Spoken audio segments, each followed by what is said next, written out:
Bueno, estamos terminando un gran día de actividades después de estos 2 días de curso que han sido tan importantes, donde hemos revisado muchísimos aspectos de las enfermedades reumáticas. Ayer el curso introductorio de las enfermedades reumáticas y hoy los avances en la especialidad que hemos tenido, una gran revisión de este año, y vamos a culminar con un tema de gran importancia y de gran actualidad, como es el de la vacunación en pacientes con enfermedades reumáticas, el COVID-19.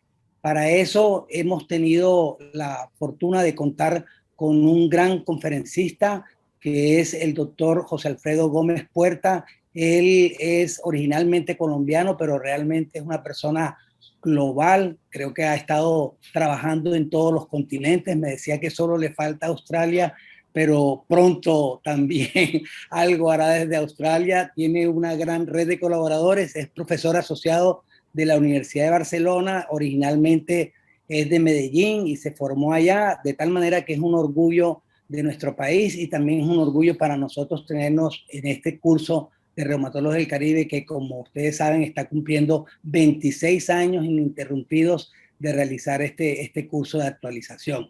Así que los voy a dejar con José Alfredo. Él actualmente es el jefe del servicio del Hospital Clinic en Barcelona y tiene una muy buena visión de lo que ocurre en América y en Europa con respecto a estas enfermedades. Estábamos deseosos de escuchar, José Alfredo, toda tu experiencia en este tema. Bienvenido a Colombia, si sea virtualmente, bienvenido a nuestra ciudad Barranquilla, que ya hemos estado antes acá, y bienvenidos al curso de Reumatólogos del Caribe. Gracias, Carlos, por esa bienvenida tan cariñosa y tan barranquillera en el cariño y en la exageración. Pero a la vez es un gusto a la distancia estar en este congreso de actualización que tiene una gran trayectoria y que también cuenta con un cartel muy, muy llamativo. También aprovecho a mis colegas barranquilleros, al doctor Sala, al doctor Mauricio Abello, al doctor Barros, al doctor Elías y evidentemente a Carlos Vinicio y a toda la asociación por invitarme. Como ha dicho Carlos, pues aprovecho y comparto pantalla. Es un tema de suma actualidad. A alturas de la pandemia es evidente que hay agotamiento, pero también hay necesidad de información. Y en esa búsqueda de información, a pesar del punto que estamos en cuanto a vacunas, todavía hay más dudas que respuestas, pues intentaré aclarar algunas dudas y abrir perspectivas al punto que estamos a la fecha de hoy. Probablemente si volviéramos a hacer esta charla en un mes o en dos, mucha de la información que les estoy diciendo se quedaría coja o por lo menos no sería muy precisa, pero por lo menos a fecha de hoy, la verdad es que es un gusto estar aquí y transmitirles por lo menos la información que tengo yo disponible. Comparto pantalla y sin más les quiero dar esta visión de la reumatología COVID, una visión desde reumatología con el final que me dedicaré más a vacunas. Para nadie es un secreto a esta altura de la pandemia que si bien habíamos vivido pandemias con una magnitud igual de grande o mayor, con una gran cantidad de muertos y de enfermos, probablemente no con la voracidad informática y la rapidez que se ha generado esta pandemia durante el último año. Y no en vano, a fecha de preparación de esta charla, más de 3 millones de fallecidos a lo largo y ancho del mundo, afectando tantos continente europeo, asiático y América del Norte y América Latina. De una forma más personal, les cuento que nosotros desde el hospital hemos tenido la fortuna o la desgracia, depende cómo se mire, que fue uno de los primeros sitios donde empezó la pandemia en España. De hecho, el primer paciente que se atendió en España con COVID fue en nuestro hospital. Y a partir de ahí, pues después del estallido en el norte de Francia y la entrada por diversos puntos de España, pues empezó todo lo que ya conocen. Miren ustedes, estos son datos recogidos para mediados de abril, como se habían visitado más de 80,000 pacientes con COVID en nuestro centro, de los cuales más de 4,250 de ingresos. Y esta gráfica me gusta porque muestra los datos a través de un año. Claramente la primera ola fue el gran estallido, donde estábamos un poco desprevenidos a lo que se venía, un pequeño pico al final de diciembre, comienzos del 2021, y una tercera ola de la cual salimos y ahora estamos, digamos, en este plato con una incertidumbre si entraremos o no a una cuarta ola, por lo menos aquí en nuestro medio.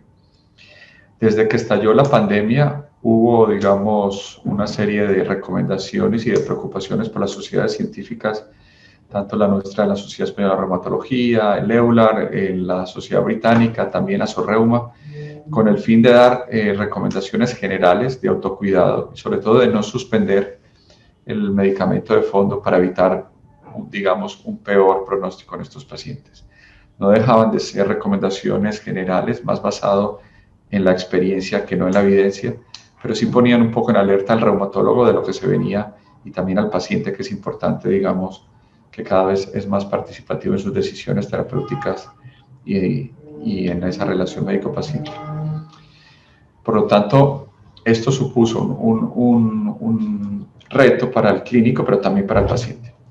Yo diría que de formas grandes para el clínico, lo que condicionaba hacer un control ambulatorio en tiempos de pandemia, y para esto ya todos saben, y Carlos es un experto y otros en temas de telemedicina y el control virtual de los pacientes, que probablemente no lo teníamos tan bien establecido y la pandemia nos obligó a cambiar un poco el paradigma. Evidentemente, el cierre de dispositivos de hospitalización, de hospital de día y consultas supuso un reto para el control de los pacientes con enfermedades crónicas, incluyendo enfermedades inmunomediadas. Pero también, de alguna manera, el reumatólogo, que tuvimos la oportunidad de participar en diversos circuitos de salas de hospitalización, de urgencias, de COVID, se convirtió en un especialista protagonista. Protagonista no solamente por sus capacidades clínicas, sino por el posible beneficio que podrían tener las terapias inmunomoduladoras, como veremos más adelante, para el tratamiento del COVID y más específicamente para la tormenta de citoquinas.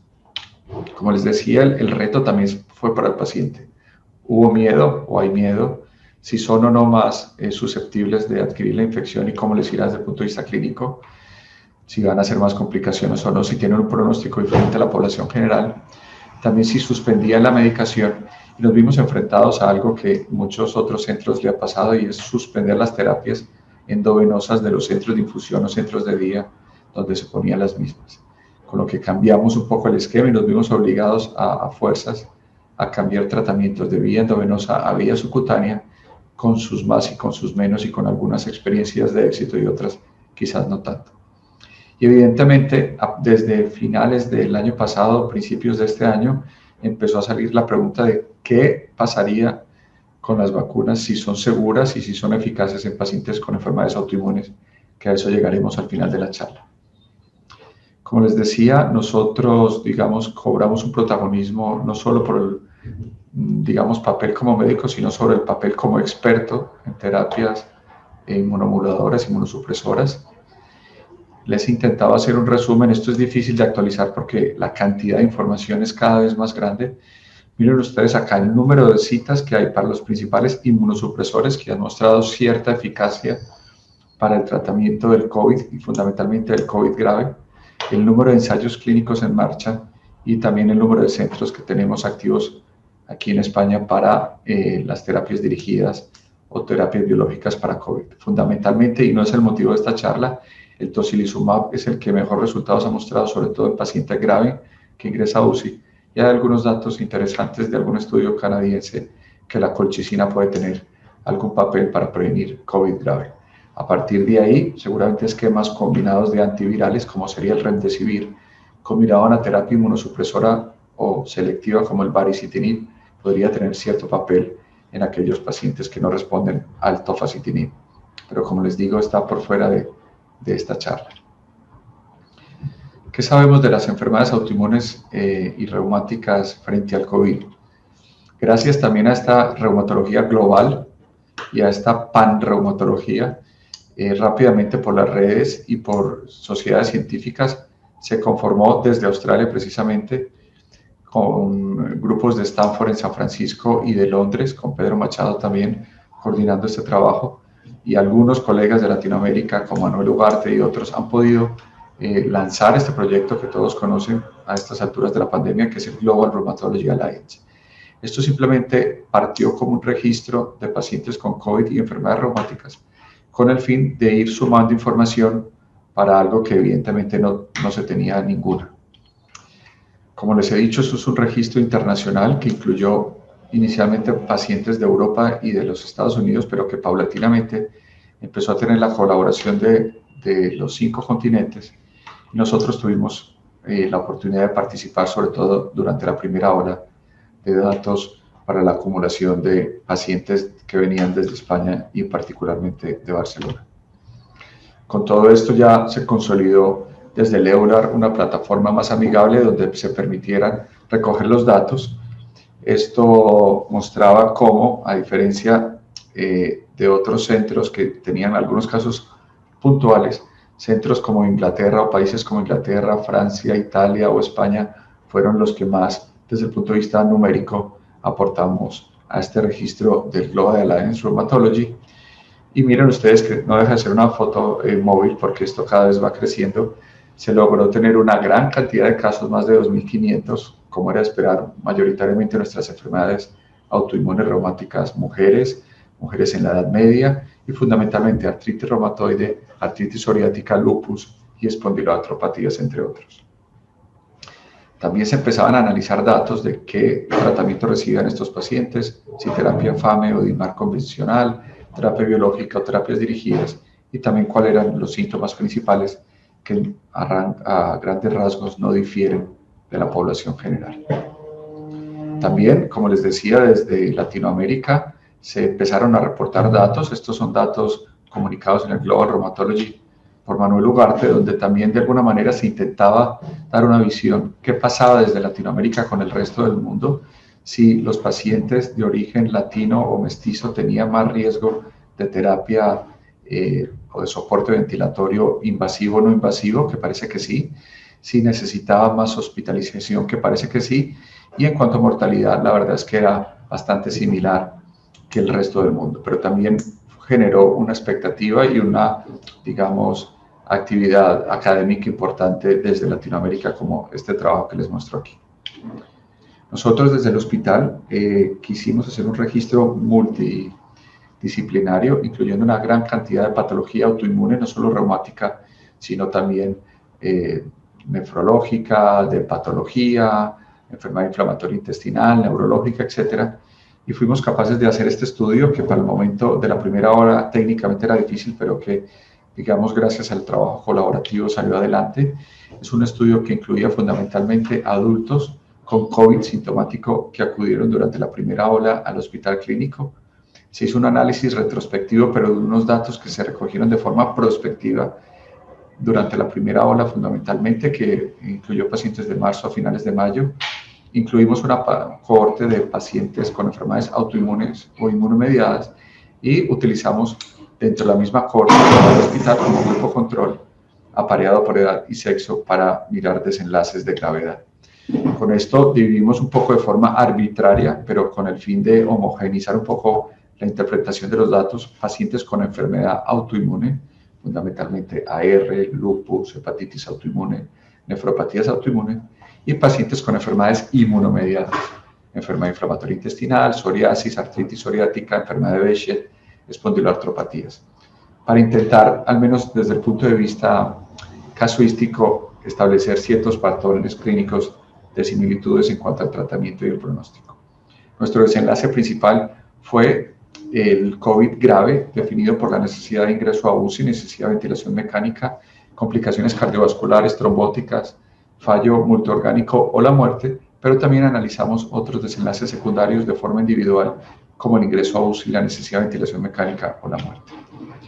Para esto logramos de una cohorte de más de 6.000 pacientes que seguimos en nuestro centro de enfermedad inmunomediada, 85 casos con COVID, de los cuales ingresaron 58, y a partir de aquí hicimos una cohorte de control 2-1, apareado por edad y por sexo.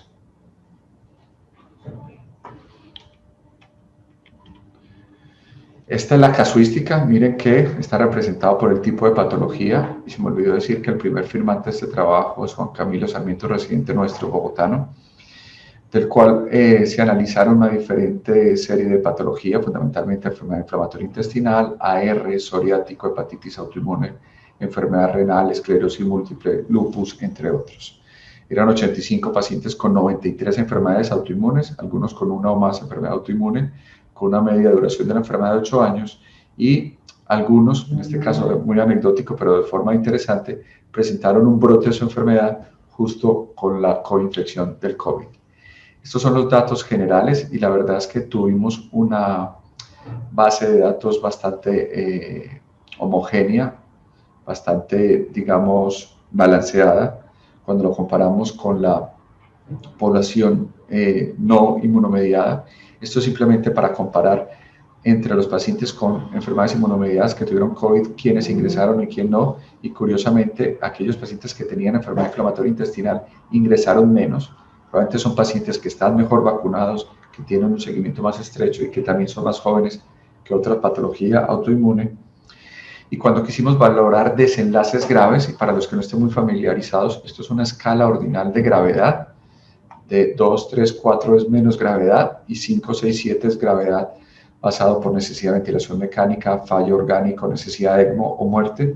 Y miren ustedes, un primer dato es que desde el punto de vista de pacientes con enfermedades autoinmunes e inmunomediadas, aquellos pacientes que presentaron COVID tenían un COVID menos grave que aquellos pacientes que no tenían enfermedad autoinmune o inmunomediada de fondo.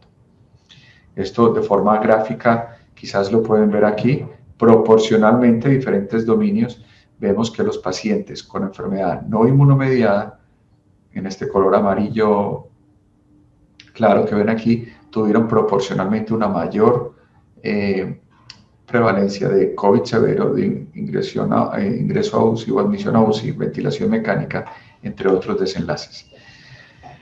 Estos son los desenlaces graves, uno a uno. Miren que gráficamente queda muy rápidamente en color amarillo las no inmunomediadas, como de forma general aquellos pacientes con, digamos, población general sin enfermedad inmunomediada tenían proporcionalmente mayor enfermedad grave, como ingreso a UCI, ventilación mecánica, alto flujo, necesidad de ventilación en prono, infecciones concomitantes, etc.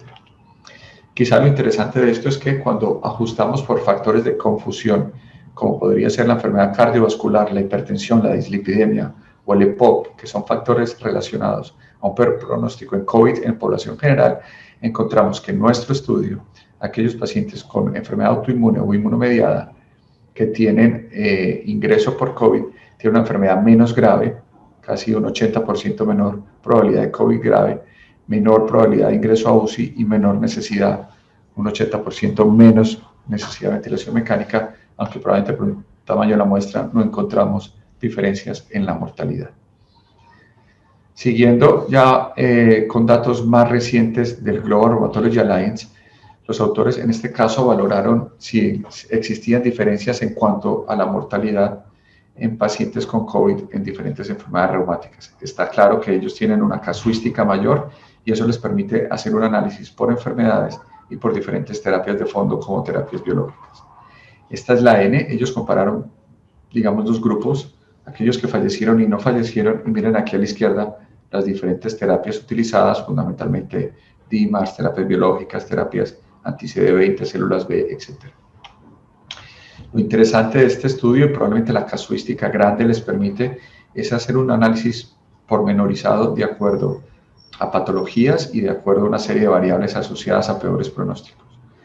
En cuanto a la edad, tanto los pacientes globales del registro como pacientes con artritis inflamatorias, artritis reumatoide o lo que llamamos conectivopatías, tuvieron una mayor mortalidad de acuerdo a la edad, sobre todo mayores de 60 a 75, pero fundamentalmente mayores de 75, pero en este caso no encontraron diferencias en sexo masculino, haber fumado y discretamente, en el caso de una enfermedad moderada o altamente activa, al momento del COVID para las enfermedades del tejido conectivo.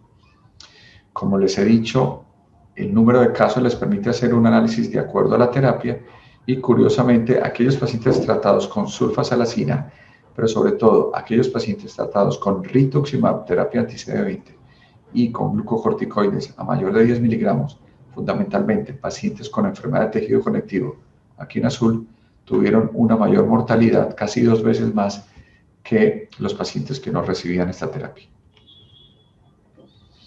Ya les he hablado de la casuística nuestra, del pronóstico, pero quizás un tema que se va a hablar en los próximos meses es el síndrome post-COVID, que ya lo estamos viendo. es una vez resuelta esa tormenta inflamatoria, esa neumonía grave y las secuelas respiratorias que tiene, una vez este paciente se negativiza, pueden aparecer una serie de síntomas y signos generales que pueden condicionar una morbilidad y un deterioro en la calidad de vida del paciente, como pueden ser los síntomas respiratorios, trastornos de concentración, taquicardias, palpitaciones, eventos trombóticos, como no, pérdida de atención, pérdida del pelo, cambios en las uñas, manifestaciones cutáneas y, en el caso de la reumatología, muy importantemente la fatiga, el dolor articular casi en una cuarta parte de los pacientes y el dolor muscular en una quinta parte de los pacientes. Y es un tema a tener en cuenta en reumatología. Para ya ir centrarme en la parte final de la charla, es evidente que una vez superadas estas primeras olas y una vez dispusimos del gran, digamos, armamentario de vacunas, nos planteamos cuáles son las recomendaciones generales de los pacientes con enfermedades inmunomediadas, si son seguras, si son eficaces. Y como les decía en mi introducción, a fecha de hoy todavía no tenemos muchas respuestas. Tenemos algunas, digamos, indicios que nos sugieren que podrían ser bastante seguras. Una vez más, como cuando pasó con los tratamientos inmunosupresores, tanto, por ejemplo, las sociedades científicas como puede ser la CDC en Atlanta o nuestra Sociedad Española de Reumatología, en general sale a decir que pues, se debe tratar o vacunar, en este caso, los pacientes con enfermedades inmunomediadas, que idealmente tener prioridad en frente a personas de la misma edad y el sexo, a pesar que, como hemos visto, probablemente no tengan todos un mayor riesgo, pero quizás sí algunos pacientes que reciben corticoides a dosis altas o rituximab, y que a fecha de hoy todas las vacunas disponibles pueden administrarse en pacientes con enfermedades reumáticas. Como les digo, estas son recomendaciones relativamente recientes y que tenemos que ir valorando a lo largo de este, digamos, primer año post-COVID con la disponibilidad de vacunas. Esto es un resumen de las vacunas que se dispone más información. Yo les puedo hablar de las que la Agencia Europea del Medicamento ha autorizado. Sé que ustedes en Colombia tienen la CoronaVac, en Argentina tienen la vacuna de Gamaleya. Nosotros fundamentalmente tenemos las dos vacunas de mRNA, la de Pfizer y la de Moderna, y tenemos dos vacunas que utilizan vector, como la de AstraZeneca y la de Janssen, con estos esquemas, digamos, de vacunación y con tasas bastante buenas, yo diría muy buenas, en cuanto a la prevención de COVID grave o de ingreso de neumonía por COVID, con sus características individuales de diferentes dosis de administración, intervalo, etc. ¿Qué recomendaciones? Encontré estas guías de la Sociedad Coreana de Medicina, pero me parece que son bastante ajustadas. Dice que probablemente las vacunas que disponemos ahora, que son de virus no vivos, son seguras en pacientes con enfermedades inmunomediadas y con tratamiento inmunosupresor, que el riesgo de brote de la enfermedad es bajo, que a partir de ahí no hay una contraindicación absoluta para utilizar alguna de ellas, más allá de tener antecedentes de alergias a otras vacunas. Desde el punto de vista de monitoreo, pues como cualquier paciente hay que hacer una monitorización, que no hagan un evento anafiláctico. También que se deben continuar la gran mayoría de terapia inmunosupresora, a excepción por lo que se conoce con otras vacunas de influenza, de neumococo, del parvovirus, del virus del papiloma, con el uso del rituximab, el metrotexato o el abatacept, que probablemente lo más prudente sea espaciarlo 1 a 2 semanas. Y que en general, a pesar de que estar vacunados, estos pacientes deben seguir durante todo el periodo, digamos, de la pandemia, siguiendo las medidas de distancia, lavado de manos, uso de mascarilla, etc. También de forma muy reciente, el Colegio Americano de Reumatología propuso unas recomendaciones basadas en la experiencia y no en la evidencia, donde una serie de expertos, y esto lo van actualizando periódicamente, dice qué debemos hacer con las terapias. De forma muy grande, y para no entrar en detalles, yo les diría que en general, tanto la hidroxicloroquina, los FAMES convencionales, no se deben suspender por la vacunación. Por prudencia, por los datos que les dije en influenza y neumococo, se debería suspender mínimo 1 dosis tras la vacuna o quizás 2, el metrotexato y los JAK inhibitors, a pesar de que los Jakafi sabemos que la vida media es corta y si podrían igual 2-3 días ser suficiente. Con el Abatacer probablemente sí haya que esperar un mes. Con la ciclofosfamida habría que mirar riesgo-beneficio y la urgencia de utilizarla, y donde probablemente haya más problema en cuanto a reducción de la eficacia de las vacunas es con las terapias anti-CD20, en este caso con el rituximab. Con lo que se debe planificar muy bien, lo ideal es que sea entre ciclo y ciclo, o si se va a hacer algún tratamiento nuevo y da tiempo, pues vacunar al paciente y luego empezar el tratamiento con rituximab. Pero en general el resto de terapias suelen ser bastante seguras. Me llamó la atención este estudio y está muy reciente publicado del grupo de Laurent Arnaud en Estrasburgo, donde le hacen una encuesta grande a pacientes fundamentalmente a través de las redes de diferentes países, fundamentalmente mujeres. Se incluyeron más de 1.500 participantes, incluyendo pacientes y también profesionales de la salud, y se les hacía una serie de preguntas acerca si tenían miedo y cuáles eran las expectativas y los retos que suponía el uso de vacunación en enfermedades reumáticas y en reumáticas autoinmunes. Fundamentalmente lupus, pero también espondiloartropatías y artritis reumatoide. Miren ustedes que cuando se les pasa un cuestionario a los pacientes y a los médicos, evidentemente la expectativa y la visión difiere. Cuando le preguntaban a los pacientes qué miedo tenían de exponerse a la vacuna, con una media de 8 dijeron los pacientes con este rango, el miedo de los pacientes al COVID grave era mayor, cercano al 10. Cuando se le preguntó a los médicos, el miedo de exponerse a la vacuna era mucho menor, oscilando el 5, y también lo era el miedo de adquirir la infección. O sea que miren que evidentemente la perspectiva médico-paciente difiere en cuanto a un evento clínico o un procedimiento terapéutico como puede ser la vacunación.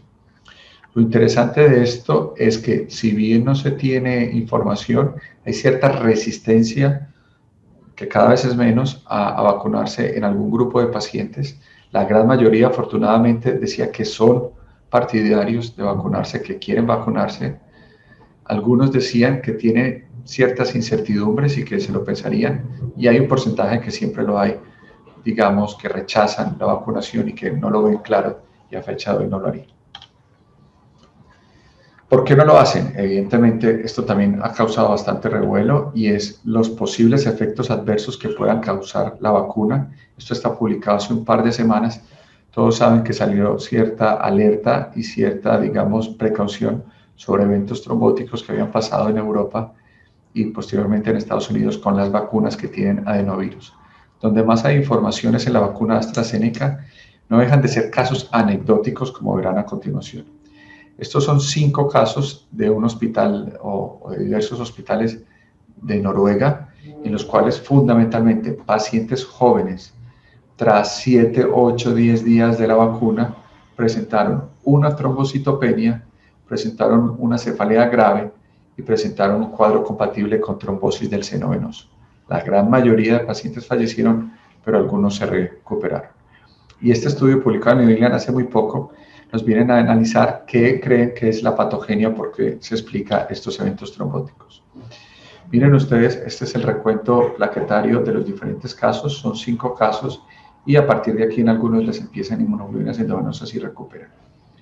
Y probablemente el tema está sobre el factor plaquetario 4, cosa que ya pasaba en otra trombosis, si bien se recuerdan, que era la trombosis inducida por heparina.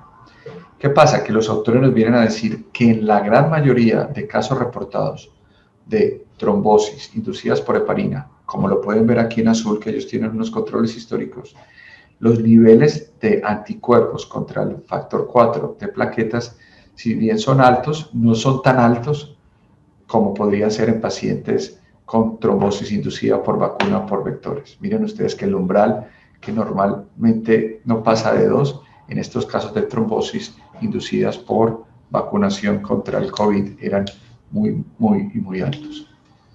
Inmediatamente en la misma revista sale un análisis alemán de un mayor número de casos, algunos sueros y algunos casos que vieron ahí. El escenario es lo mismo, trombocitopenia en la gran mayoría de ellos. Muchos pacientes en los que se pudieron medir anticuerpos antifactor 4 plaquetario fueron positivos y algunos pacientes fallecieron y en otros se consiguió recuperación tras ingreso a UCI inmunoglobulinas, etc.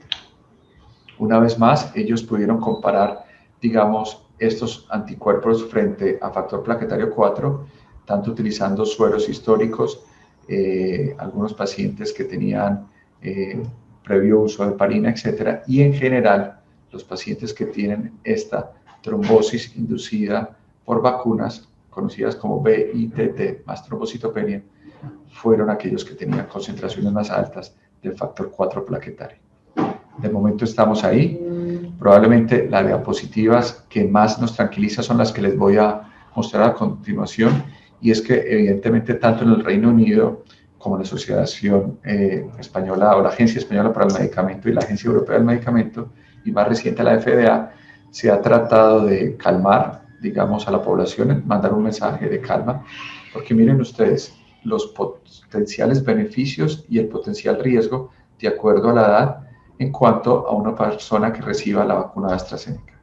Es decir, probablemente por el riesgo de hacer un COVID grave y fallecer por el COVID en población joven no es tan alto, no se recomiende, dado el riesgo de hacer trombosis, las vacunas de adenovirus de primera línea. Pero a partir de la edad de 40, 50 y 60 años, el beneficio supera claramente el riesgo frente a recibir una vacuna, dado lo infrecuentemente que pasa esta trombosis, basado en una incidencia de 6 por 10.000 en el Reino Unido para, en este caso, el riesgo de adquirir COVID durante el mes de febrero. Y en España me ha gustado esta diapositiva y es un poco tranquilizadora cuando te dicen, este es el riesgo que tienes de tener una trombo por la vacuna AstraZeneca, este es el riesgo por la vacuna de Janssen, y esta es la probabilidad de que hagas un trombo por el COVID, 16%. Y a partir de ahí, de forma un poco más folclórica, te dicen el riesgo de tener un trombo con la pastilla anticonceptiva, por fumar, o el riesgo de ganar la lotería y que te caiga un rayo. O sea que definitivamente riesgo-beneficio supera el beneficio la vacuna, independiente de cuál sea, e incluso si es vacuna antivector. Más allá que pues, probablemente haya que utilizarla en un grupo poblacional de más alto riesgo de desarrollar COVID, que no necesariamente quiere decir menor riesgo de desarrollar trombosis, pero sí porcentualmente riesgo-beneficio favoreciendo el beneficio. A fecha de hoy, lastimosamente, no tenemos datos de la seguridad y la eficacia en las vacunas en los pacientes con enfermedades inmunomediadas. Es por esto que una vez más el Global Rheumatology Alliance ha lanzado un registro electrónico similar a lo que pasó con los casos de COVID para poner la data de los diferentes pacientes que hemos utilizado vacunas y que tienen enfermedades reumáticas. Nosotros también estamos muy activos. De hecho, estos son 24 casos, pero ya tenemos cerca de 50 casos en los cuales nuestros pacientes, mayoritariamente, una vez más mujeres, han recibido fundamentalmente vacunas de mRNA, pero algunas también vacunas de vector. Como pueden ver, fundamentalmente artritis reumatoide, lupus, espondiloartropatía. La gran mayoría de pacientes están en remisión o baja actividad. Algunos recibían terapia DIMAR y algunos biológicos. Y solamente hemos detectado 3 casos leves de brote asociados a la utilización de la vacuna, que todos han mejorado con tratamiento sintomático o con dosis bajas de glucocorticoides. Ya para ir cerrando muy brevemente, porque este es un paper que salió hace pocas semanas, es qué tenemos realmente de evidencia si las vacunas funcionan o no en pacientes con enfermedades autoinmunes. Está este trabajo, como ven, son 123 casos, de los cuales se analizan cuáles tienen anticuerpos positivos frente a la proteína S del coronavirus y cuáles no. Miran el tipo de patología y miran el tipo de terapia. En general, no encontraron diferencias en cuanto, digamos, la generación de autoanticuerpos contra la proteína S del COVID, independientemente de la enfermedad e independientemente del tratamiento. Incluso llama la atención que aquellos pacientes con terapia biológica tuvieron proporcionalmente un nivel de autoanticuerpos en este test de ELISA para la proteína S mayor que, por ejemplo, las terapias DIMAR o que no reciben ninguna terapia. Tras 22 días de media de la vacuna, casi el 80% de los pacientes con enfermedades autoinmunes inmunomediadas hicieron anticuerpos frente al COVID tras recibir la vacuna. En este caso, la gran mayoría recibió una sola vacuna y eran vacunas digamos que utilizan técnica de mRNA. A partir de aquí hicieron un análisis de acuerdo a la terapia ya sea DIMAR y biológica, y solamente aquellos pacientes con micofenolato tuvieron unos niveles de anticuerpos frente al COVID menores, y los pacientes, una vez más sale aquí el rituximab, tuvieron anticuerpos menores, con lo que quizás tendríamos que tener ciertos cuidados con el micofenolato, a pesar de que las guías no lo reconocen, y es evidentemente claro que el rituximab puede condicionar, digamos, una respuesta inmunológica frente a la vacuna menor que aquellos pacientes que no lo reciben. Creo que ya estoy terminando para mantener o llevaros unos mensajes a casa. Recordar que la pandemia ha supuesto un reto para la medicina y en particular para la reumatología, que no solamente condiciona un cambio en la forma de seguir los pacientes, sino que también un reto para el tratamiento. La gran mayoría de inmunomediadores o inmunosupresores que nosotros utilizamos se han probado para el COVID, pero probablemente sea el tocilizumab y quizás la colchicina los que mejores resultados han obtenido, también el baricitinib. Es evidente que el Global Rheumatology Alliance es una plataforma internacional que ha permitido generar conocimiento importante, no solamente de las infecciones, sino que próximamente de las vacunas. El mensaje que nosotros queremos dar es de tranquilidad, que a los pacientes no les suele ir peor, pero sí hay que vigilar a aquellos pacientes que reciben rituximab o que reciben dosis altas de glucocorticoides, y a pesar de que aún no tenemos información de la seguridad de las vacunas en pacientes que tienen alguna enfermedad autoinmune, sí parece que el rituximab o el micofenolato reducen su eficacia, con lo que habría que ser un poco cautos a la hora de vacunar los pacientes que reciben estos tratamientos. Y nada más, de nuevo agradecer a Carlos y a todo el grupo de reumatólogos en Barranquilla, y espero hasta una próxima ocasión estar allí con ustedes de forma presencial, disfrutando de esa ciudad a orillas del Atlántico del río Magdalena. Un abrazo para todos. Muchas gracias, José.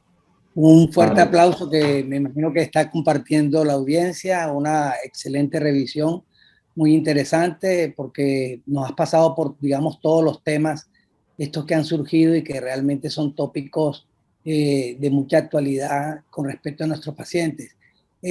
Nosotros pensábamos hace poquito en algún escrito que hicimos para Panlar, para la revista, que básicamente debía ser una decisión compartida el tema de la vacunación en el paciente reumático y desde qué. Y aquí es donde quiero hacerte el comentario y tal vez la pregunta para escuchar tu opinión.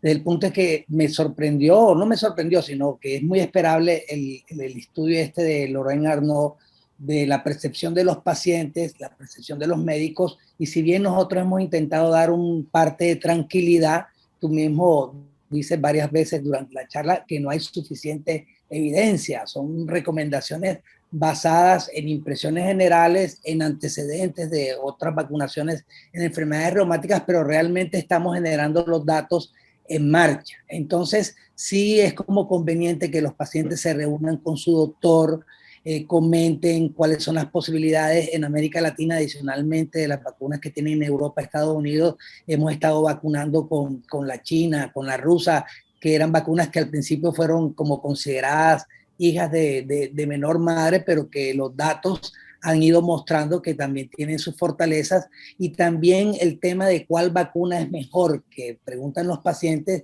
y cuando uno empieza a ver los estudios con número necesario para tratar y que te van desmenuzando el tipo de población que utilizó cada una de las vacunaciones. Por ejemplo, la China fue probada en trabajadores de la salud que estaban en el primer frente de acción. En cambio, la de Pfizer fue en población general abierta. Entonces, todos estos temas creo que merecen discusión con el médico. ¿Cómo están ustedes abordando ese tema de la decisión compartida y cómo están abordando un poco lo que va a ocurrir con los pacientes en el COVID largo, que muchos van a tener complicaciones de tipo autoinmune o inmunológico y van a ser pacientes nuestros? Gracias, Carlos. Sí, es muy importante. Yo creo que el tema de las vacunas no es nuevo en reumatología, y tú bien lo sabes que desde la llegada de los biológicos lo que se ha pretendido siempre es que el paciente tenga un screening tanto del riesgo no solamente de una tuberculosis latente, sino de tener una reactivación de una hepatitis B, de hacer un esquema, digamos, actualizar si puede ser la vacuna, nosotros aquí la de la influenza, de acuerdo a cada año, y evidentemente el neumococo, entre otras. Entonces yo creo que esa relación médico-paciente preventiva mediante las vacunas no es nueva. ¿Qué pasa? Que ahora hay un exceso de información y probablemente una información que se transmite día a día con mucho ruido y con poco filtro. Y a partir de aquí se generan miedos que son entendibles, pero que seguramente nunca un paciente que vacunabas contra el neumococo, la influenza o la hepatitis B te preguntaba que si la China, que si la de Pfizer, que si la de Moderna.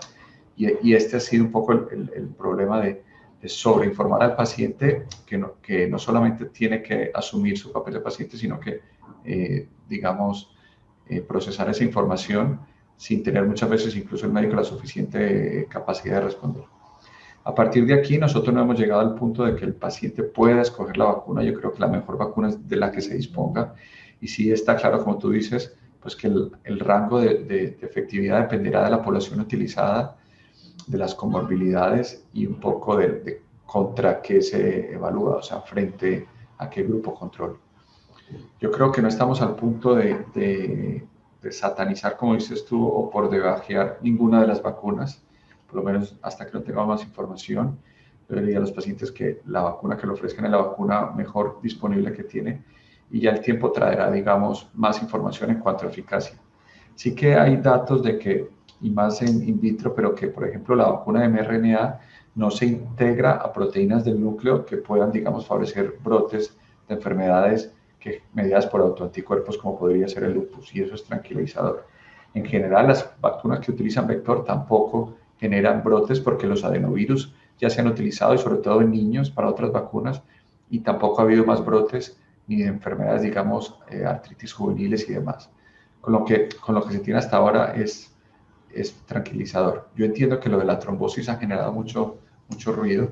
Yo les he dicho que evidentemente la prevalencia es muy baja, es casi que no llega a un caso por 1.000.000 y el riesgo-beneficio supera el beneficio.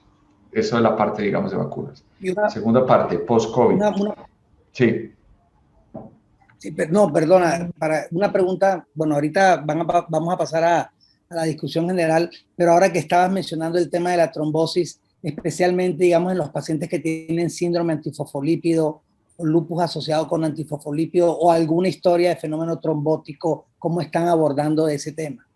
Nosotros no, o sea, hay un comunicado de la Sociedad de Trombosis Española que coordina y preside el doctor Reverter, que es de nuestro hospital, y no se ha dicho que estén contraindicadas en pacientes. Si ya está anticoagulado, pues con mayor razón es un paciente que puede recibir.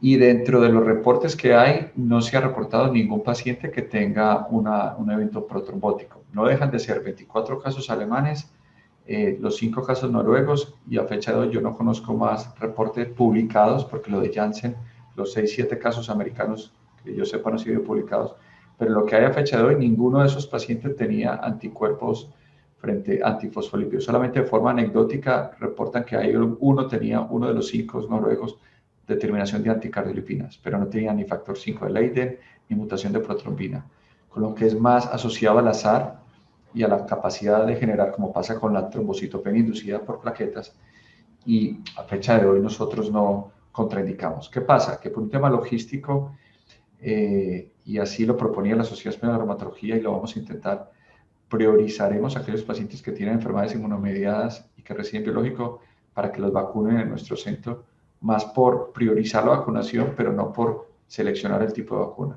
Y en nuestro centro ponen las vacunas mRNA, ya sea Moderna o Pfizer, pero no por contraindicación. Perfecto. Muy bien. Post-COVID, yo creo que es un tema de larga discusión. Piensa que se suman una serie de cosas, se suma un trastorno físico, pero también psicológico.